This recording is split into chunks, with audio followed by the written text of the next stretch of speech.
The year was 2013, and President Obama had just won a second term. Vice President Joe Biden was headed to China. The official reason was to push for the administration's so-called rebalance of power in Asia. But the Bidens had something else planned. Joe's son, Hunter Biden, was forming a Chinese private equity fund that was planning to raise billions. This video shows Chinese diplomats greeting Vice President Biden as he arrived in Beijing in December of 2013. Right by his side, his son Hunter. Less than 2 weeks later, Hunter's firm had new business, creating an investment fund in China involving the government-controlled Bank of China. With reports, they hope to raise $1.5 billion. As Joe and Hunter Biden deplaned Air Force Two on the runway in Beijing, there were two cars waiting. One to escort Joe Biden to meet with government leaders, another whisking Hunter Biden to the Bank of China. Unknown to the press back then, Hunter Biden was forming a Chinese private equity fund, planning to raise money, including from Chinese investors. 10 days after the Biden's trip, Shanghai authorities issued the fund's business license. If I only got to hear you sing, it would have been worth the trip. In a mere 10 days after the official trip, Shanghai authorities had issued the license. Coincidentally, Hunter Biden's new investment fund received a $1.5 billion investment from China. Hunter was on the board of directors of the group. The way I was raised was to believe that change presents opportunity. Mr. Vice President, what's your take on that? Was there a conflict of interest there?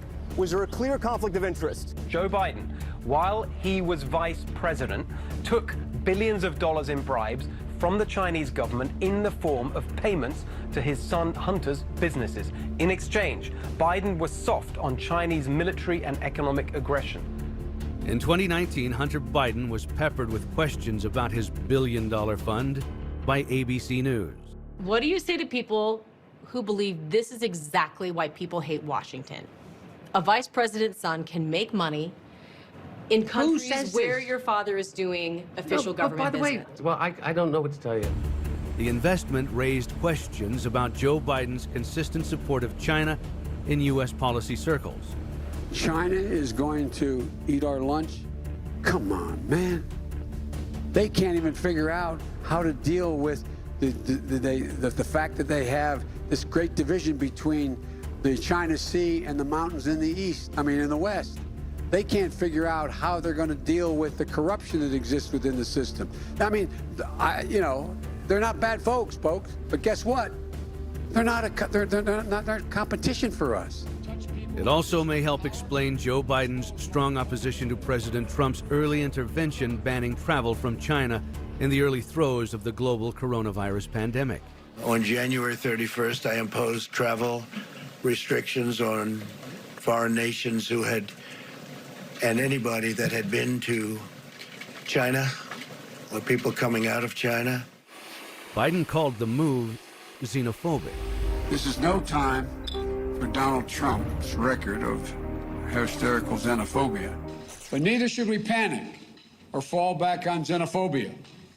Labeling COVID-19 a foreign virus does not displace accountability for the misjudgments that have been taken thus far by the Trump administration.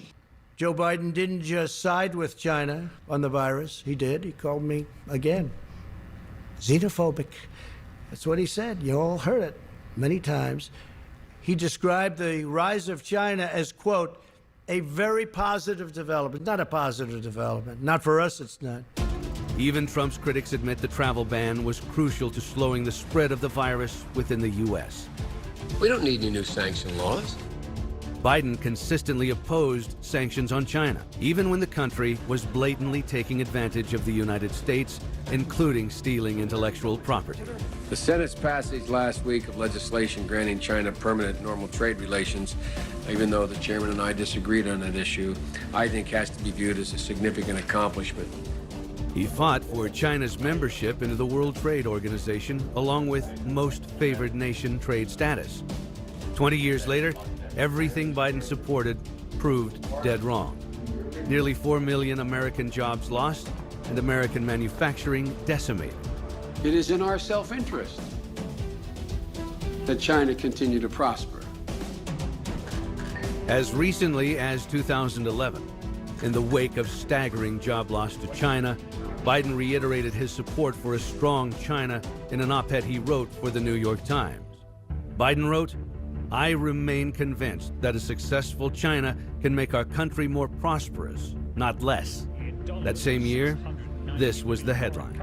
Standard & Poor's stripped the US of its AAA credit rating earlier this month, prompting the Chinese state news agency Xinhua to write, "The days when the debt-ridden Uncle Sam could leisurely squander unlimited overseas borrowing appear to be numbered." With Biden's help, China enjoyed tremendous prosperity at the expense of American businesses and workers. This relationship led to Biden receiving a tremendous amount of money from China. The Penn Biden Center's Penn's home in Washington, D.C. It is incredibly important that we be there to be at the center of shaping the national policy debate about our place in the world. In fact, it turns out the Biden Center at the University of Pennsylvania is largely dependent on China for its operations. The Biden Center failed to report tens of millions of dollars in donations. Since 2017, the Biden Center accepted $22 million in anonymous funding from China. Federal law requires any foreign gift over $250,000 must be disclosed. Members of Congress cited extreme concern about potential foreign influence, as the university saw a tidal wave of over $70 million in Chinese cash flow through the doors since the Biden Center was established. When we return, Joe and Hunter Biden's overseas roadshow heads to Ukraine for another big payday.